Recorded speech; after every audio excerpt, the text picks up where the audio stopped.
नमस्कार. आज आपण अगदी झटपट तयार होणारे तांदळाच्या पिठाचे घावन तयार करणार आहोत. हे घावन पहा, मस्त असं कापसासारखं मऊ लुसलुशीत जाळीदार तयार झालेलं आहे. न भिजवता न आंबवता सोडा दही इनो न वापरता अगदी झटपट मी हा नाश्ता तयार केलेला आहे. कोणत्याही प्रकारची पूर्वतयारी न करता मनात येईल तेव्हा तुम्ही हा नाश्ता झटपट 10 ते 15 मिनिटांमध्ये बनवू शकता. घावण्याला जाळी पडण्यासाठी काय करावं, घावन तव्यावरती कसं सोडावं हे व्हिडिओमध्ये अगदी डिटेलमध्ये सांगितलेलं आहे.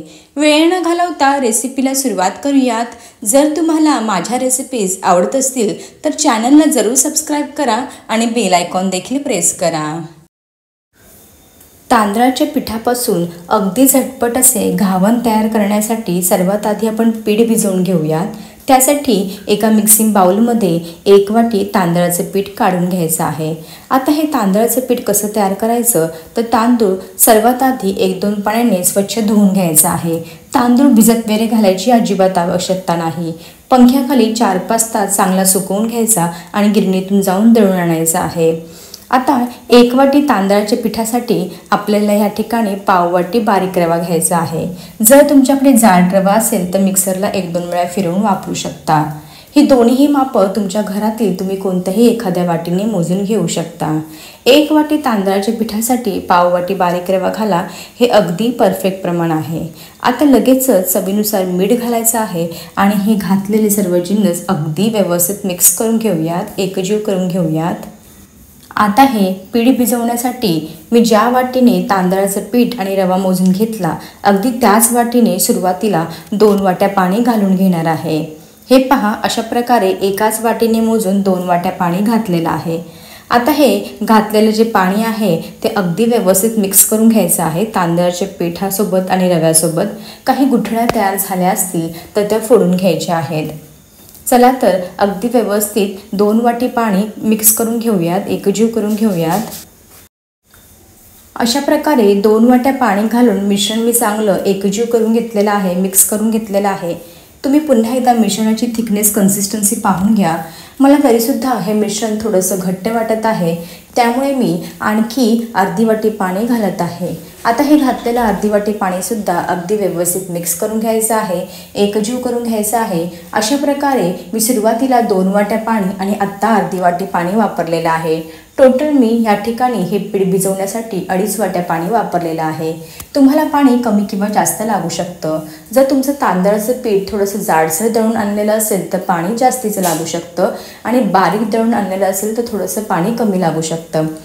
तुम्ही आता 2.5 वाट्या पाणी या मिश्रणामध्ये घालून झाल्यानंतर एकदा थिकनेस कन्सिस्टन्सी पाहून घ्या. अगदी ह्याच पद्धतीचं तुम्हाला देखील बॅटर तयार करून घ्यायचं आहे.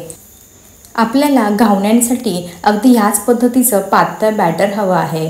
जर तुम्ही ह्यापेक्षा जास्तीचं घट्ट बॅटर तयार केलं तर तुमच्या जे घावन आहे ते जाळीदार तयार होणार नाही. त्यामुळे व्हिडिओमध्ये सांगितलं त्याप्रमाणे अगदी त्याच पद्धतीने तुम्ही बॅटर तयार करून घ्यायचं आहे. आता हे बॅटर तयार करताना पाव वाटी रवा घातला होता, त्यामुळे हे मिश्रण जे आहे ते 15 ते 20 मिनिटासाठी भिजायला साईडला ठेवून देऊयात. त्यामुळे काय होणार आहे, आपला रवा छान असा भिजेल आणि आपले घावन देखील खूप असे जाळीदार तयार होतील. चला तर 15 ते 20 मिनिटासाठी हे मिश्रण भिजायला साईडला ठेवून देऊयात. या ठिकाणी साधारणतः 20 मिनिटं झालेले आहेत. हे जे बॅटर आहे तयार केलेलं ते भिजण्यासाठी साईडला ठेवलेलं होतं. पुन्हा एकदा हे बॅटर चांगलं तळापासून हलवून घ्यायचं आहे, मिक्स करून घ्यायचं आहे. तुम्ही पुन्हा एकदा बॅटरची कन्सिस्टन्सी पाहून घ्या. या ठिकाणी आपल्याला पाणी वगैरे घालायची अजिबात आवश्यकता नाही, कारण आपलं बॅटर अगदी परफेक्ट आहे. भिजल्यानंतर तुमचं जे बॅटर थोडंसं घट्ट झालं असेल तर पाणी घालून त्याची कन्सिस्टन्सी ॲडजस्ट करून घेऊ शकता. पण मला ह्या ठिकाणी पाण्याची आवश्यकता वाटत नाही. अगदी परफेक्ट कन्सिस्टन्सीचं हे बॅटर तयार झालेलं आहे. आता मी या ठिकाणी गाजर थोडासा किसून घेतलेला आहे, एक मध्यम आकाराचा कांदा बारीक चिरून घेतलेला आहे, कोथिंबीर आहे बारीक चिरलेली, बारीक चिरलेला कढीपत्ता आणि 1 हिरवी मिरची देखील एकदम बारीक बारीक कट करून घेतलेली आहेत. आता हे घेतलेले सर्व साहित्य ह्या बॅटरमध्ये घालून घ्यायचं आहे. तुम्ही ह्या भाज्यांचं प्रमाण तुमच्या आवडीनुसार कमी जास्त करू शकता. तुम्ही ह्यामध्ये बारीक चिरलेलं टोमॅटोसुद्धा ॲड करू शकता. हे पहा, अशा प्रकारे कापून घेतलेले सर्व साहित्य मी बॅटरमध्ये घालून घेतलेले आहेत. व्यवस्थित मिक्स करून घेऊयात, एकजीव करून घेऊयात. हे पहा या पद्धतीने. अशा प्रकारे घातलेले सर्व जिन्नस मी बॅटरसोबत अगदी व्यवस्थित मिक्स करून घेतलेला आहे। पुन्हा एकदा या भाज्या घातल्यानंतर बॅटरची कन्सिस्टन्सी पाहून घ्या। अगदी परफेक्ट असं आपलं बॅटर तयार आहे। आता या ठिकाणी आपण लगेचच ह्याचे घावण बनवायला सुरुवात करणार आहोत। घावण बनवण्यासाठी मी या ठिकाणी गॅसवरती एक नॉनस्टिकचा तवा चांगला कडकडीत गरम करून घेतलेला आहे। तवा चांगला गरम असणं फार गरजेचं आहे, तेव्हाच तुमच्या घावण्याला मस्त अशी जाळी पडते। आता फक्त पहिलं दुसरं घावण बनवतानाच याला तेल लावायचं आहे, नंतरची घावणं बनवताना तेल लावलं नाही तरीसुद्धा चालेल। आता प्रत्येक वेळेस घावणं सोडताना असं बॅटर तळापासून हलवून घ्यायचं आहे, कारण हे भिजल्यानंतर बॅटर खाली जाऊन बसतं आणि वरती पाणीच राहतं। आता घावणं सोडताना गॅसची फ्लेम अगदी मोठी ठेवायची आहे आणि व्हिडिओमध्ये दाखवते त्याप्रमाणे कडेपासून सुरुवात करायची आहे आणि मध्ये एंड करायचं आहे, कारण मध्ये आपला पॅन जास्तीचा गरम होतो आणि कडेने थोडा हलकासा गरम होतो। हे पहा, ह्या पद्धतीने मी 1 ते 1.5 पळी हे मिश्रण पॅनवरती घालून घेतलेलं आहे।